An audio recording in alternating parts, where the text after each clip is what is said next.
संत श्री अच्युतानंद एक ऐसा नाम जिन्हें लोग उनके द्वारा की गई भविष्यवाणियों के लिए जानते हैं। उनकी भविष्यवाणियों को पढ़कर ऐसा लगता है जैसे उन्होंने भविष्य को आज से कई साल पहले ही देख लिया था। वह भूत, भविष्य एवं वर्तमान में होने वाली घटनाओं को एक साथ देख सकते थे और अपनी इसी शक्ति और ज्ञान के बल पर उन्होंने पुस्तक लिखी जिसका नाम भविष्य मालिका है। भविष्य मालिका पुस्तक के कई अलग अलग भाग है जिसकी कई भविष्यवाणियां सत्य हुई है और आगे भी सत्य होना निश्चित है। उन्होंने अपनी भविष्यवाणियों में बताया है कि कल की अवतार कब होगा, दुनिया के अंत के पहले क्या स्थिति होगी, दुनिया का अंत कैसा होगा, भारत का अंतिम राजा कैसा होगा, चीन की स्थिति क्या होगी, अमेरिका और रूस की स्थिति क्या होगी, तीसरा विश्व युद्ध कैसे लड़ा जाएगा और इसके बाद कैसे पुणे हिसार का भी निर्माण रुकेगा। इन सभी बातों पर उन्होंने बहुत सी महत्वपूर्ण भविष्यवाणियां की है। Welcome to YouTube page of gods of India. आज है day 7 of 90 days 90 mysteries about Sanatan और आज जानते हैं भविष्य मल्लिका के बारे में। आज से लगभग 600 वर्ष पूर्व 15वीं और 16वीं शताब्दी के बीच में उड़ीसा में वैष्णव समुदाय के एक बहुत ही महान संत अच्युतानंद महाराज जी हुए थे और उसी समय उनके समकालीन 5 और भी संत रखे। इन सबको मिलाकर पंचसखा कहा जाता था। अन्य सबने मिलकर एक किताब लिखी जिसे अच्युतानंद मालिका के नाम से जाना जाता है, जिसमें उन्होंने सनसनीखेज भविष्यवाणियों की है। उनकी भविष्यवाणियां नास्त्रेदमस की तरह नहीं है कि किसी को भी समझ नहीं आए। शायद आप जानते होंगे कि नास्त्रेदमस की भविष्यवाणियों की भाषा समझ नहीं आती है। नास्त्रेदमस की भविष्यवाणियां छंदों के रूप में होती है जिन क्वाट्रेन कहा जाता है, लेकिन हमको पढ़कर कुछ भी समझ नहीं आता है।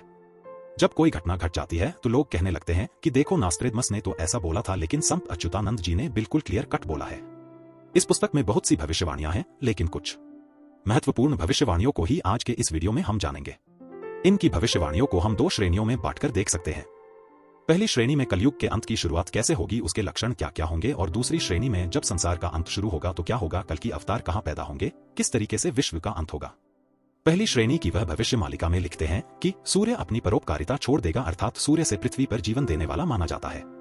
यह जीवन लेने वाला बन जाएगा, जैसा कि हम आजकल देख भी रहे हैं कि कई लोग सूर्य से निकलने वाली पराबैंगनी किरणों के कारण स्किन कैंसर जैसी आदि बीमारियों से पीड़ित हो रहे हैं और इसमें से कई लोगों की जान भी जा रही है। वे लिखते हैं कि एक समय ऐसा आएगा जब लोग भगवान को भूल जाएंगे, अच्छे कर्मों को भूल जाएंगे और तो और भगवान के भक्तों पर धर्म का मजाक उड़ाने लग जाएंगे। भगवान के भक्तों को कुछ लोग परेशान करना भी स्टार्ट कर देंगे और धीरे धीरे ईश्वर के भक्तों पर इस बात को मानने वालों की संख्या बहुत ही कम रह जाएगी। संस्कार पूरी तरह से खत्म हो जाएंगे, साथ ही बड़ों और शिक्षकों का कोई भी आदर नहीं करेगा। अज्ञानी एवं ढेर लोग अपनी भाषा, कौशल, धूर्तता, मार्केटिंग एवं प्रॉपर ठंडा करके धार्मिक गुरु बन जाएंगे और आम लोगों को बरगलाने का काम करेंगे, उनको पथभ्रष्ट करने का काम करेंगे। महिला और पुरुष दोनों ही बिना किसी शर्म के व्यभिचार पर एकता में लिप्त हो जाएंगे।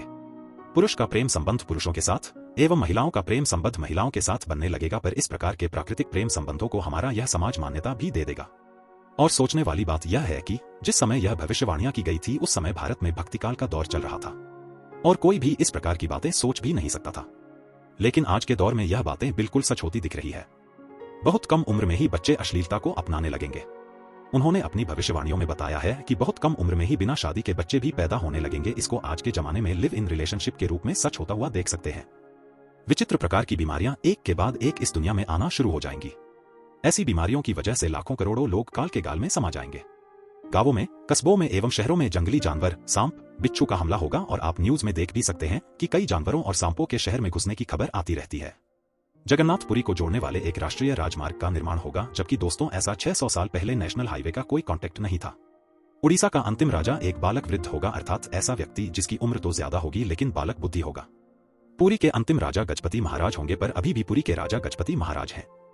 जगन्नाथपुरी मंदिर के ऊपर से पत्थर नीचे की ओर गिरने लगेंगे, मंदिर का ध्वंस कई बार नीचे गिरेगा और मंदिर के अंदर खून दिखेगा। मंदिर में त्रिदेव अर्थात जहां मंदिर में 3 देवता स्थापित है उसके तो वस्त्र लगा है, उसमें आग लग जाएगी।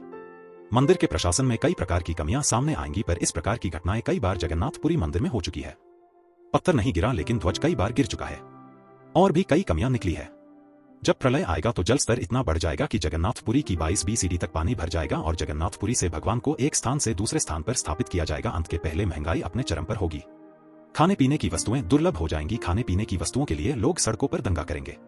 रोज नई नई बीमारियां आएंगी और प्राकृतिक आपदाओं का अंबार लग जाएगा। सरकार जनता पर नए प्रकार के टैक्स लगाएगी, जिसके कारण जनता में आक्रोश उत्पन्न करेगा। आसमान में एक नहीं 2 सूर्य दिखेंगे। राख के ढेर में भी युद्ध के ध्वज जाएगी। फिर 7 दिनों तक सूर्य नहीं निकलेगा। प्रति बहुत भयंकर तरीके से मिलेगी और उसमें गांव, कस्बा की शहर सभी तबाह हो जाएंगे। विश्व की जनसंख्या बहुत कम रह जाएगी। एक गांव में मुश्किल से 2-4 लोग ही जिंदा रहेंगे। समूह आगे की ओर बढ़ जाएगा।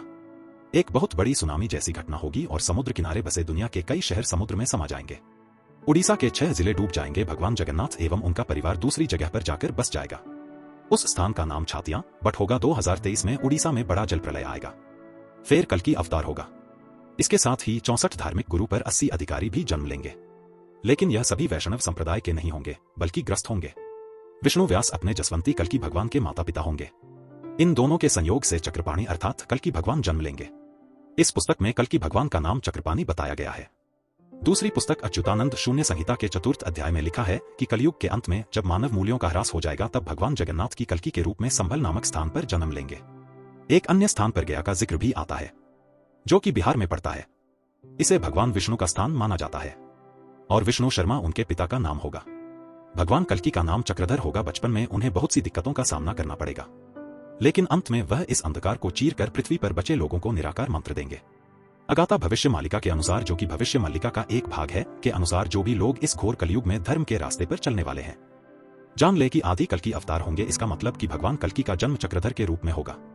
भविष्य मल्लिका की माने तो कलयुग के अंत की शुरुआत हो चुकी है। भगवान कल्कि भी जन्म ले चुके हैं। यदि व्यक्ति मालिका की माने तो भगवान कल्कि अपनी शक्तियों से इस बीच में एक युद्ध की परिस्थिति पैदा करेंगे और यह युद्ध अच्छे और बुरे लोगों के बीच का, या अर्थात अच्छाई व बुराई के बीच।